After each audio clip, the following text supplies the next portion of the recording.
welcome to God's 5 Minutes with Pastor Ed Wilson. Reach him at gods5minutes@gmail.com. Now, here's Ed Wilson with God's 5 Minutes. Hello, friends. The 84th Psalm is a poet's heart's cry of rejoicing at the comfort and blessing the sacred communion with God he and his fellow Israelites had found in worship at the holy convocations in the house of prayer. The 5th verse reads, "Blessed is the man whose strength is in thee, in whose heart are the ways of them, who passing through the valley of Baca make it a well." The first part of the psalm calls the blessedness of the Lord's tabernacle so great that even swallows and sparrows nest there in sanctuary.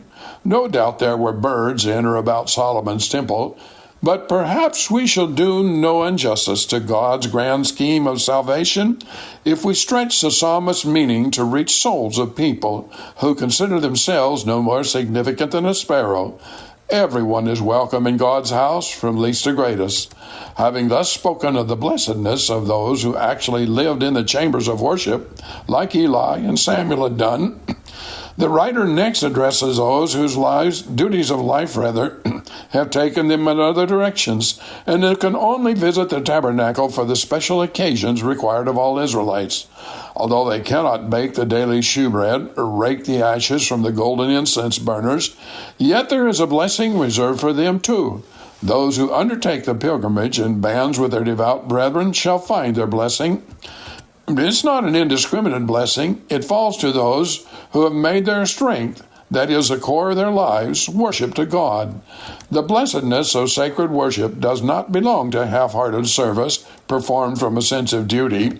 Prayers are meant to be fervent, songs of praise to stream as a happy flow from rejoicing hearts. Praise was meant to be a genuine appreciation of the mercies and blessings life as an Israelite and servant of the one true God had brought. People like that, passing through the valleys on their way to their Jewish feast, make the valleys like wells of water. The second clause of the 5th verse reads, "In whose heart are the ways of them." The reference is to the ways that lead to the place of worship. When we have felt the joys of pure salvation, it is most natural to have the paths leading to that source, our greatest delight, deeply in our hearts. A literal translation of the phrase might read, "The steeps are in their hearts." Jerusalem is at the top of a mountain, and part of the journey to it from outlying Israel is precipitous. The attachment of these chosen people of God felt toward their capital city has been a mystery to those who have not experienced the charm of the anointed presence in their own lives. It surpasses patriotic zeal, love of home, devotion to other religious belief, political advancement, or love of power. It is founded on deep, settled peace in the soul. The language is so appropriate to our human journey through life. The unregenerate heart is a pathless wilderness, full of box canyons, steep cliffs, muddy bogs, dark forests in which one may lose the way forever. Its meadows hold poison ivy. Its water is from a dank cistern full of scum and dead things. The unhappy soul that has before it no Jerusalem is like a pilgrim, pack on his back full of dreams and hopes, having some talents for bringing those dreams to pass, but no destination. A vision of God's city changes everything. It gives direction and focus to life. It makes experiencing and overcoming the obstacles and opportunities life presents the climbing steps in advancing toward worthwhile goals. Climbing the spiritual stairs of life means to address the weaknesses and failings we have in ourselves as God, leading us along the path of life, makes them known to us.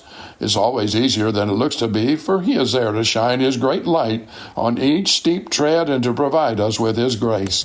As a child of God undergoes the changes in attitude that come from sanctifying life, he is changed from glory to glory and comes to love the steepness. His prayer is, "Lord, plant my feet on higher ground." Have you talked to Him today? You have been listening to God's 5 Minutes with Pastor Ed Wilson. Reach him by email at godsfiveminutes@gmail.com. Tune in next time to hear more encouraging thoughts from God's Word on God's 5 Minutes with Pastor Ed Wilson.